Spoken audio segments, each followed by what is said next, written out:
അത്ഭുതമേശുവിൻ നാമം ഈ ഭൂവിലെങ്ങും ഉയർത്തിടാം. അത്ഭുതമേശുവിൻ നാമം ഈ ഭൂവിലെങ്ങും ഉയർത്തിടാം. അത്ഭുതമേശുവിൻ നാമം ഈ ഭൂവിലെങ്ങും ഉയർത്തിടാം. അത്ഭുതമേശുവിൻ നാമം ഈ ഭൂവിലെങ്ങും ഉയർത്തിടാം. എല്ലാരും ഏകമായി കൂടി സന്തോഷമായി ആരാധിച്ചാൽ, എല്ലാരും ഏകമായി കൂടി സന്തോഷമായി ആരാധിച്ചാൽ, നല്ലവനാം കർത്തനവൻ വല്ലഭനായി വെളിപ്പെടുമേ. നല്ലവനാം കർത്തനവൻ വല്ലഭനായി വെളിപ്പെടുമേ. അത്ഭുതമേശുവിൻ നാമം ഈ ഭൂവിലെങ്ങും ഉയർത്തിടാം. അത്ഭുതമേശുവിൻ നാമം ഈ ഭൂവിലെങ്ങും ഉയർത്തിടാം.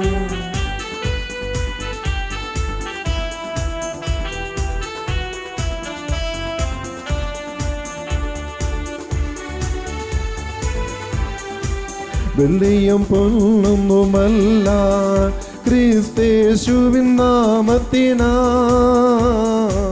വെള്ളിയും പൊന്നൊന്നുമല്ല ക്രിസ്തേശുവിൻ നാമത്തിനാൽ, അത്ഭുതങ്ങൾ അടയാളങ്ങൾ നടന്നിടുമേ തൻ ഭുജബലത്താൽ. അത്ഭുതങ്ങൾ അടയാളങ്ങൾ നടന്നിടുമേ തൻ ഭുജബലത്താൽ. അത്ഭുതമേശുവിൻ നാമം ഈ ഭൂവിലെങ്ങും ഉയർത്തിടാം. അത്ഭുതമേശുവിൻ നാമം ഈ ഭൂവിലെങ്ങും ഉയർത്തിടാം. കുരുടേരിൽ കണ്ണുകൾ തുറക്കും, കാതു കേട്ടിടും ചെകിടക്കുമേ. കുരുടരിൻ കണ്ണുകൾ തുറക്കും, കാതു കേട്ടിടും ചെകിടക്കുമേ.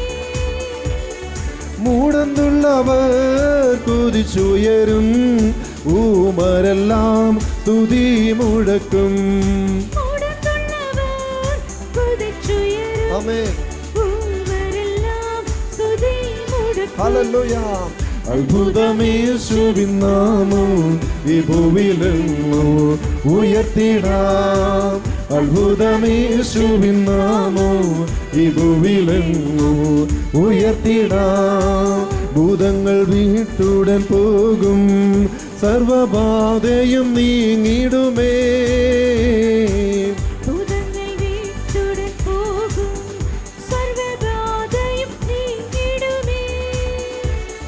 രോഗികളും ആശ്വസിക്കും, യേശു സ്വരം മുഴങ്ങിടുമേ. രോഗികളും ആശ്വസിക്കും, യേശുസ്വരം മുഴങ്ങിടുമേ.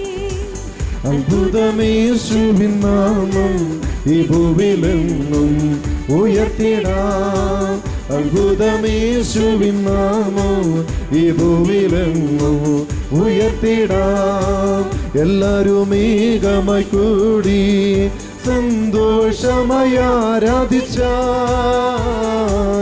എല്ലാരും ഏകമായി കൂടി സന്തോഷമായി ആരാധിച്ചാൽ, നല്ലവനാം കർത്തനവൻ വല്ലഭനായി വെളിപ്പെടുമേ.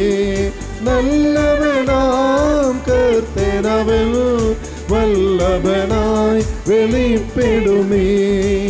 അത്ഭുതമേശുവിൻ നാമം ഈ ഭൂവിലെങ്ങും ഉയർത്തിടാം. അത്ഭുതമേശുവിൻ നാമം ഈ ഭൂവിലെങ്ങും ഉയർത്തിടാം.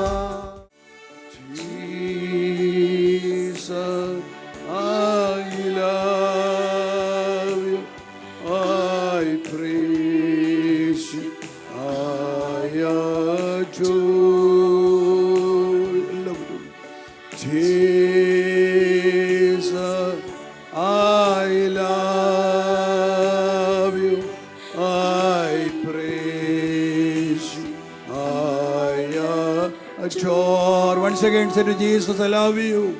Jesus, I love you. I praise you. I adore you.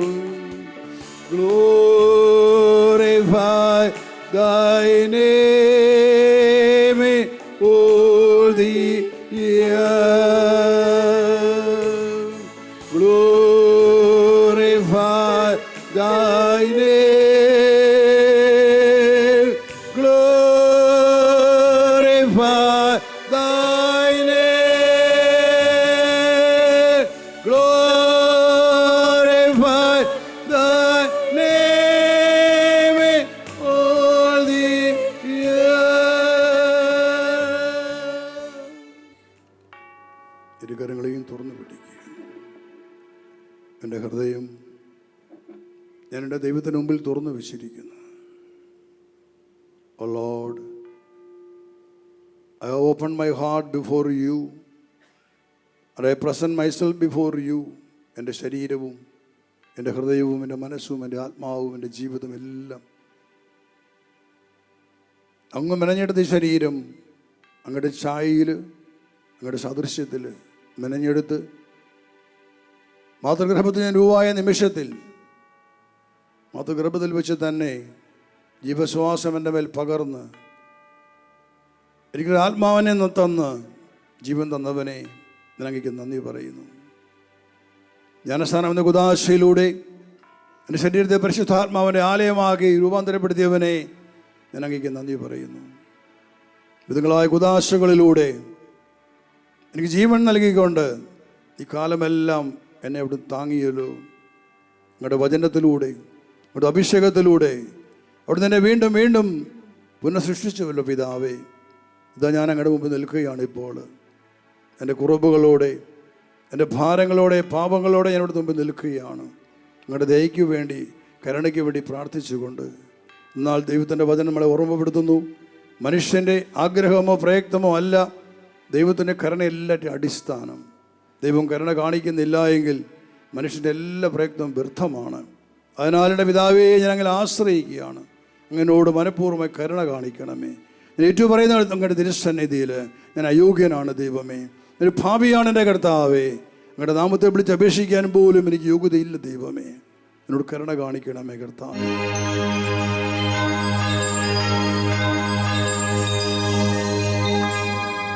സമത്താർത്ഥ സുവിശേഷം അധ്യായം 28:18 മുതൽ വചനം. യേശുവിൻ്റെ ഉത്ഥാനത്തിന് ശേഷമുള്ള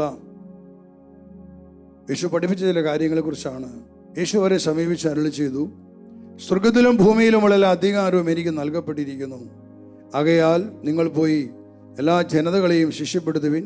പിതാവിൻ്റെയും പുത്രൻ്റെയും പരിശുദ്ധാത്മാവിൻ്റെയും നാമത്തിൽ അവർക്ക് ജ്ഞാനസ്നാനം നൽകുവിൻ. ഞാൻ നിങ്ങളോട് കൽപ്പിച്ചവയെല്ലാം അനുസരിക്കുവാൻ അവരെ പഠിപ്പിക്കുവിൻ.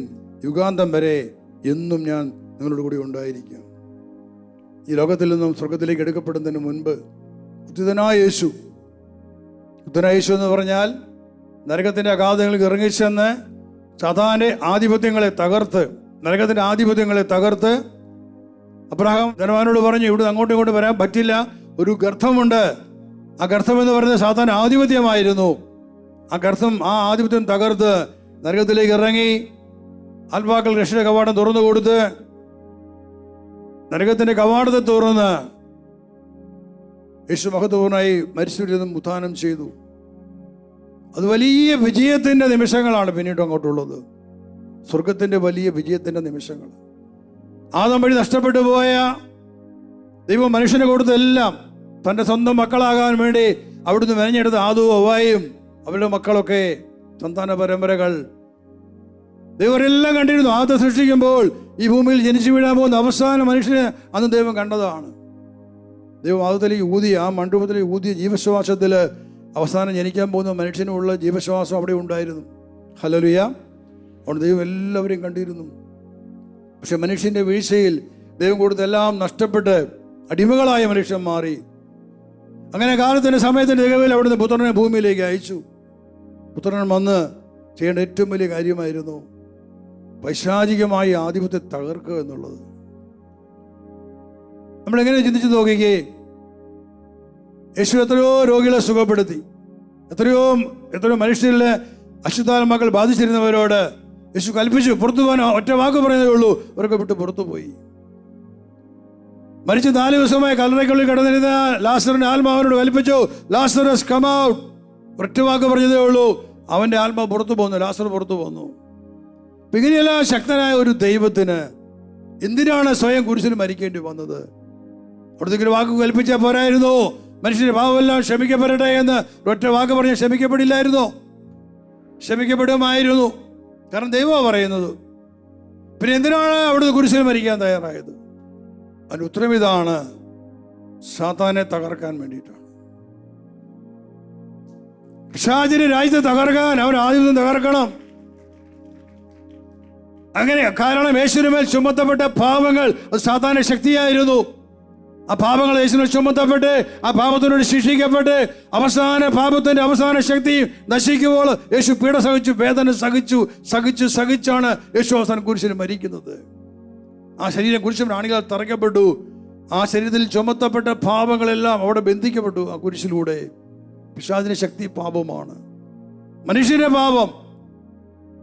പാപമില്ലെങ്കിൽ സാധാരണ ഒരു ശക്തിയില്ല, ഒന്നും ചെയ്യാൻ പറ്റില്ല.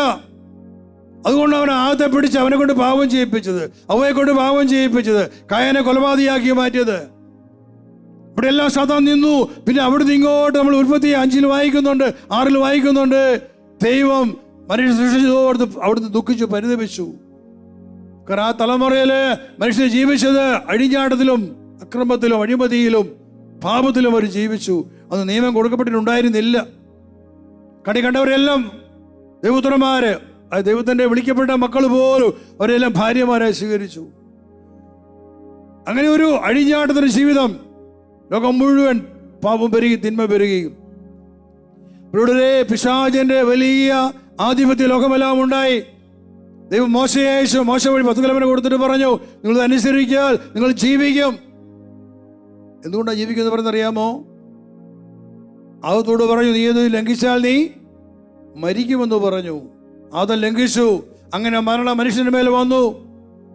അവിടെ ജീവൻ കൊടുക്കാൻ വേണ്ടി വീണ്ടും എത്രയോ നൂറ്റാണ്ട് കഴിയുമ്പോഴാണ് മോശയെ അയച്ചത്.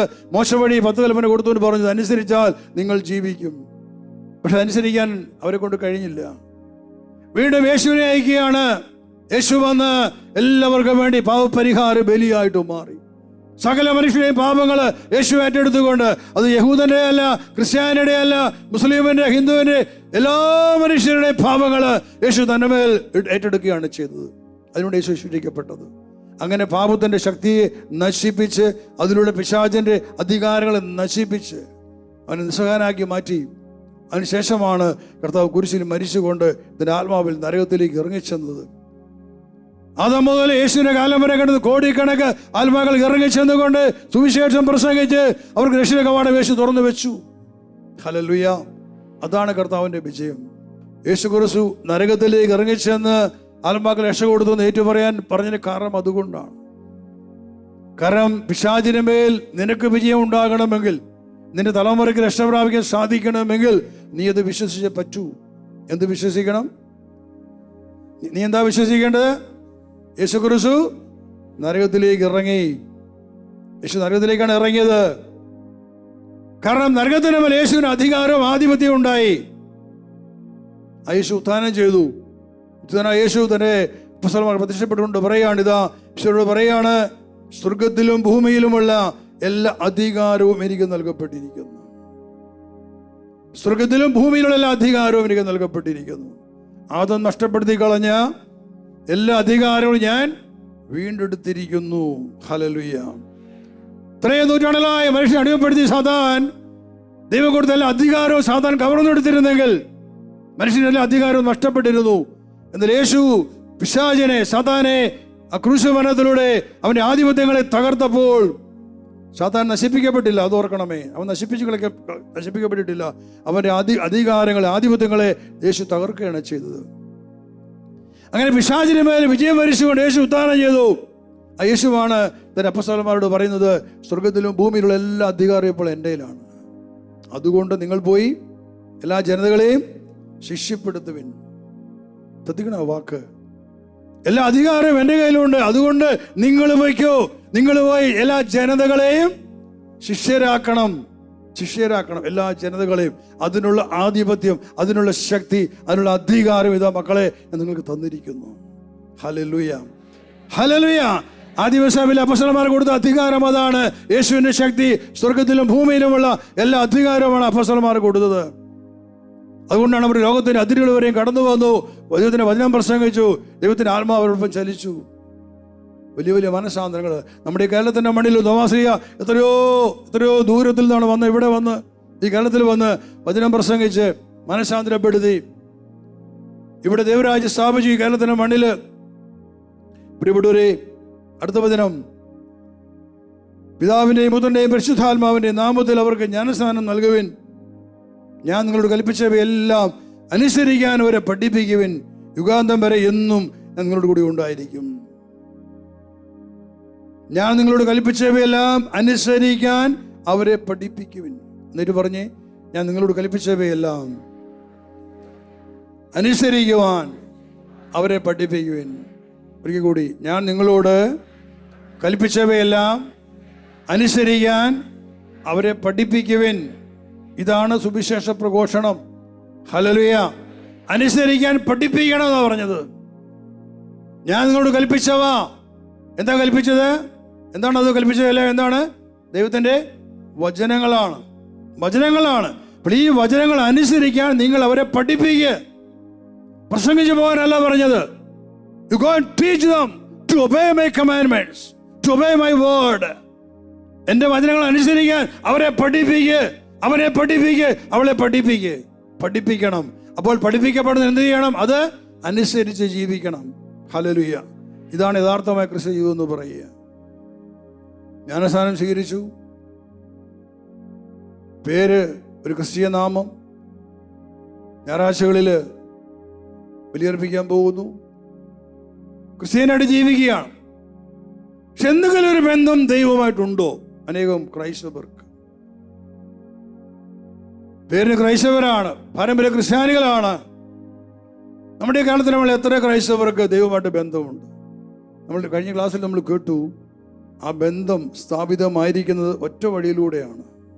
എന്താണത്? വചനം അനുസരിക്കുന്നതിലൂടെയാണ്. വചനം കേട്ടുപോകുന്നതിലൂടെയല്ല, വചനം അനുസരിക്കുന്നതിലൂടെയാണ്. അപ്പോൾ ഏതൊരു മനുഷ്യൻ വചനം അനുസരിക്കുന്നുവോ അവനാണ് ക്രൈസ്തവൻ. ക്രിസ്ത്യാനി എന്ന് പറയുന്ന യേശുവിനെ പിൻചെല്ലുന്നവൻ, ദ ഫോളോവർ ഓഫ് ജീസസ്. അപ്പോൾ വചനമില്ലാത്തവൻ എന്ത് ക്രിസ്തീയതയാണ് ജീവിതത്തിലുള്ളത്? ഇന്ന് നമ്മുടെ എല്ലാ കുടുംബങ്ങളുടെ പരാജയം, സഭയുടെ പരാജയം ഇതുകൊണ്ടാണ്. വചനമില്ല. വചനത്തെ അനുസരിക്കാൻ മനുഷ്യൻ തയ്യാറല്ല. കാരണം അവർക്ക് അറിയില്ല. മാനുഷികമായിട്ട് ഒരുവനും വചനം അനുസരിക്കാൻ പറ്റില്ല. സത്യമാണത്. നിങ്ങൾ തന്നെയും ഈ അഭിഷേകം സ്വീകരിച്ചിട്ട് പോലും എത്രയോ പ്രാവശ്യം ഞെരുക്കപ്പെട്ടിട്ടുണ്ട്.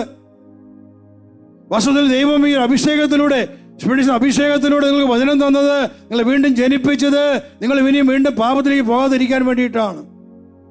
എന്നുമാത്രമല്ല, കഴിഞ്ഞുപോയ കാലഘട്ടങ്ങളിൽ കഴിഞ്ഞ 10, 40, 50 വർഷങ്ങളായി കേരളത്തിലെ ലോകത്തിലേക്ക് അയക്കപ്പെട്ട കരിസ്മാറ്റിക് നവീകരണത്തിലൂടെ നൽകപ്പെട്ട പരിശുദ്ധാത്മാവ് ലക്ഷക്കണക്കിന് മനുഷ്യർ സ്വീകരിച്ചു.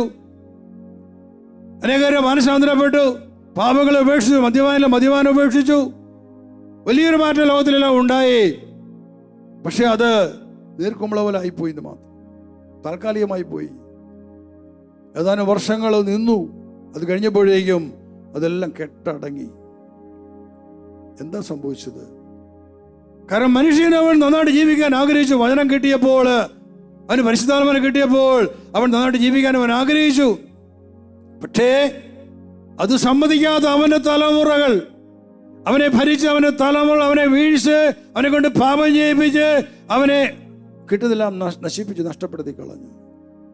യേശു പറഞ്ഞ വചനമുണ്ടല്ലോ, ഒരു മനുഷ്യനും ഒരു അശുദ്ധാത്മാവിനെ പുറത്താക്കി കഴിഞ്ഞാൽ, മത്തായി 12 വായിക്കുകയാണ്, പുറത്താക്കി കഴിഞ്ഞാൽ അത് തിരിച്ചു വരാൻ ശ്രമിക്കും, സാധിക്കത്തില്ല. കാരണം അത് അടിച്ചുവാരി ശുദ്ധീകരിക്കപ്പെട്ട് കിടക്കുകയാണ്. ഒരു ധ്യാനവും കൂടി നല്ല ശുദ്ധമായ ഹൃദയമായിട്ട് ജീവിക്കുകയാണ്. അപ്പോൾ പോയി തന്നെക്കാൾ ദുഷ്ടരായ മറ്റ് 7 ആത്മാക്കളെ കൂട്ടിക്കൊണ്ടുവരും. അത് മനുഷ്യൻ ചിന്തിച്ചില്ല.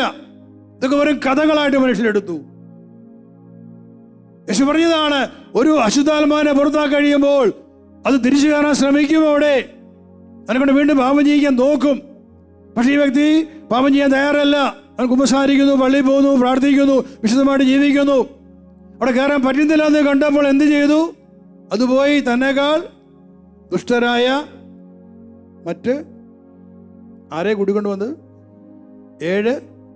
യേശു പറഞ്ഞ വാക്കെന്താണ്? അതായത് 12 ഞാൻ 45 വായിക്കുകയാണ്. അപ്പോൾ അത് പുറപ്പെട്ട് ചെയ്യുന്നത് തന്നെക്കാൾ ദുഷ്ടരായ 7 ആത്മാക്കളെ കൂടി തന്നോടത്ത് കൊണ്ടുവരികയും അവിടെ പ്രവേശിച്ച് വാസം ഉറപ്പിക്കുകയും ചെയ്യുന്നു. അങ്ങനെ മനുഷ്യന്റെ അവസാനത്തെ സ്ഥിതി ആദ്യത്തിനേക്കാൾ ശോചനീയമായി തീരുന്നു. ഈ ദുഷ്ട തലമുറയ്ക്കും ഇതന്നെയായിരിക്കും അനുഭവം. അപ്പോൾ ഒന്നിനെ ഇറക്കപ്പെട്ട് കഴിഞ്ഞപ്പോൾ അത് പോയി തന്നെക്കാൾ ദുഷ്ടരായ 7 ഉറക്കപ്പറ ആത്മാക്കളെ പിശാചുകളെ എന്ന് പറഞ്ഞില്ല, 7 ആത്മാക്കളെ കൂട്ടിക്കൊണ്ടുവരും. ഇതൊക്കെ വ്യക്തമായ പഠനങ്ങളല്ലേ.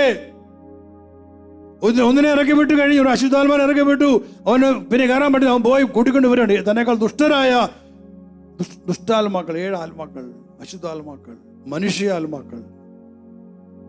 ഞാൻ ഇങ്ങനെ പറയാൻ ആഗ്രഹിക്കുക, ഒരു മദ്യപാനി മാനസാന്തരപ്പെട്ടു, ധ്യാനോ കൂടി മാനസാന്തരപ്പെട്ടു, പരിശുദ്ധാത്മാവിനെ കിട്ടി, ആ മദ്യപാനെ ഉപേക്ഷിച്ച് സ്വന്തമായിട്ട് ജീവിക്കുകയാണ് സന്തോഷമായിട്ട്. അപ്പോൾ ഇവനെ മദ്യപിച്ചിരുന്ന, ഇവനെ കൂടെ ഉണ്ടായ കുടിയുണ്ട്, അവൻ്റെ സുഹൃത്തായിട്ട് കുറെ കാലം കൂടി ഉണ്ടായിരുന്ന ആ അശുദ്ധാത്മാവ് പല പ്രാവശ്യം ശ്രമിച്ചു നോക്കി കയറാൻ വേണ്ടിയിട്ട്. പലരെയും കൂട്ടുകാരെയൊക്കെ വിളിച്ചു കൂട്ടി, അവരോടൊക്കെ പറഞ്ഞ് ഒന്ന് പ്രലോഭിപ്പിച്ച്, ഒന്നിന് കുടിച്ചു, ഒന്ന് വല്ലപ്പോഴും കുടിച്ചു, കുഴപ്പമില്ല. പക്ഷെ നോക്കിയിട്ട് പറ്റുന്നില്ല, അവനെ വീഴിക്കാൻ പറ്റുന്നില്ല.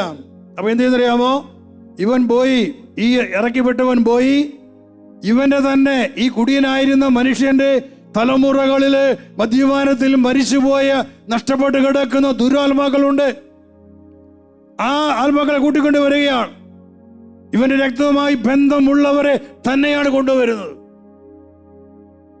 ഒരു ശകല കണ്ണിയാണത്. ആ തലമുറയിൽ രക്ഷപ്പെടാൻ കിടക്കുന്ന ആത്മാക്കൾ അത് പിശാചുക്കളല്ല, അശുദ്ധ ആത്മാക്കൾ എന്ന് പറയുന്നത് മനുഷ്യ ആത്മാക്കളാണ്, നഷ്ടപ്പെട്ട ആത്മാക്കൾ. അവർ 7 പേര് വരുന്നു, ഇവനെ 7 വഴി കൂടി ഇവനെ സ്വാധീനിക്കുകയാണ്, അവനെ വീഴിക്കുന്നു.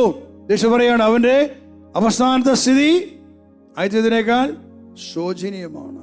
അപ്പോൾ നമ്മൾ മനസ്സിലാക്കണം, അവരുടെ ഓരോ നിമിഷവും നമ്മളെ വീഴിക്കാൻ വേണ്ടി കാത്തു നിൽക്കുന്ന നമ്മുടെ തന്നെ തലമുറ, നമ്മൾ രക്തബന്ധമുള്ള നമ്മുടെ തന്നെ പിതാക്കന്മാർ, നമ്മുടെ തലമുറകൾ. ഞാൻ വീണ്ടും ആവർത്തിച്ച് പറയുകയാണ്, നിന്റെ കുടുംബത്തില് നീ ഒരു മദ്യപാനിയായിട്ട് ജീവിച്ചു. നിന്റെ പിതാവിന്റെ പിതാവോ അവരുടെ സഹോദരങ്ങളോ അവരുടെ പിതാക്കന്മാരോ മദ്യപാനത്തിലാണ് ജീവിച്ച് മരിച്ചു പോയതെങ്കിൽ നീ വേട്ടയാടപ്പെട്ടുകൊണ്ടേയിരിക്കും. വീണ്ടും പാപം ചെയ്യാനുള്ള സ്വാധീനം നിന്നെ വന്നുകൊണ്ടിരിക്കും. കാരണം നീയുമായി അവിടെ രക്തബന്ധം, അവർക്ക് അവകാശമുണ്ട്. ആ രക്തബന്ധം പോലും നിന്റെ അടുക്കൽ വരാൻ, നിന്നെ സ്വാധീനിക്കാൻ. അത് വേറൊരു ദുരാത്മാവല്ല വരുന്നത്, സ്വന്തം തലമുറയിൽ നിന്നുള്ള ആത്മാക്കളാണ്. അവരാണ് ആദ്യം ഫസ്റ്റ് പ്രിഫറൻസ് അവർക്കാണ്. രണ്ടാമത്തെ പ്രിഫറൻസ് കിട്ടുന്നത് ഈ മദ്യപാനത്തിൽ ജീവിച്ച ഈ മനുഷ്യന്റെ സുഹൃത്തുക്കളായിരുന്ന ആളുകള്. അവർ മദ്യപാനമായിട്ട് ജീവിച്ചു, മദ്യപാനത്തിൽ മരിച്ചു പോയിട്ടുണ്ടെങ്കിൽ വളരെ സ്പഷ്ടമാണ് അതിൻ്റെ സ്വാധീനം ഇവനുണ്ടാകും. അത് നമ്മൾ പറയുന്ന ഒരു കാര്യമുണ്ട്, രക്തം കൊണ്ടും ജീവിതം കൊണ്ടും ബന്ധപ്പെട്ടിട്ടുള്ള ആത്മാക്കൾ. കേട്ടിട്ടുണ്ടോ? രക്തം വഴിയും ജീവിതം വഴിയും രക്തബന്ധം നമുക്കുണ്ട്, നമ്മുടെ തലമുറയുമായിട്ടുണ്ട്. ആദം വരെ നമുക്ക് രക്തബന്ധമുണ്ട്. പക്ഷെ ജീവിതം നമ്മുടെ കൂടുതൽ പഠിച്ചവര്, നമ്മുടെ സുഹൃത്തുക്കളായിട്ടിരുന്നവർ, അങ്ങനെ നമ്മളായിട്ട് ബന്ധമുള്ള അനേകം ആളുകളുണ്ട്. അവർക്കും പറ്റും നമ്മളെ സ്വാധീനിക്കാൻ.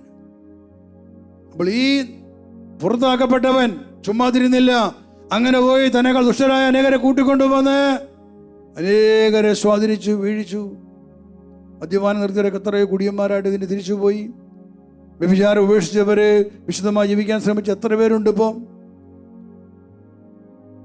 ഇവിടെ ആ ഒരു മേഖല വെട്ടിക്കളയാൻ പറ്റിയില്ല, അതിനെക്കുറിച്ചൊരു അറിവുണ്ടായിരുന്നില്ല.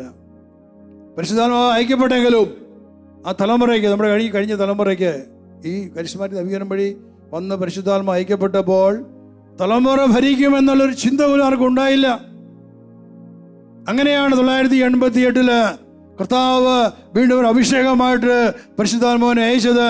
സ്പിരിറ്റ് നാമത്തിൽ ഏറ്റവും അധികമായിട്ട് പഠിപ്പിച്ചു.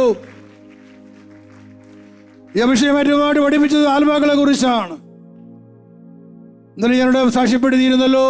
ഞാനൊരു ശുശ്രൂഷ ജീവിതം ആരംഭിച്ചപ്പോൾ മെയ് മാസത്തിൽ 10-ാം ദിവസം ശുശ്രൂഷ 10-ാം ദിവസം കഴിഞ്ഞപ്പോഴേക്കും കർത്താവ് എൻ്റെ മുമ്പിൽ തുറന്നത് ഒരു ആത്മാക്കളുടെ വലിയ ലോകമാണ്.